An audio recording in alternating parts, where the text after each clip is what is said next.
నేను పెట్టే కష్టాలను ఇష్టంగా భరించు. నీకు కావాల్సింది నేనిస్తాను. ఇంకా ఎంతలా బాధలు పెడతావు శివయ్య? ఇప్పటికే అలసిపోయాను, ఇంకా నేను భరించలేను అని అంటావా? ఎప్పుడైతే నీకు బ్రతుకు విలువ, జీవితం విలువ, కన్నీళ్ల విలువ, కష్టం విలువ, సంతోషం విలువ, బాధ్యత విలువ, బంధం విలువ తెలిసి వస్తాయో అప్పుడు నువ్వు అడిగింది నీకిస్తాను. నేను నీకిచ్చిన దాన్ని జాగ్రత్తగా చూసుకుంటావో లేదో నాకు తెలియాలి కదా.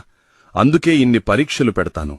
నా ఆజ్ఞ లేనిది చీమైనా కుట్టదని మీకు తెలుసు కదా. మరింకెందుకీ అలకా దిగులు?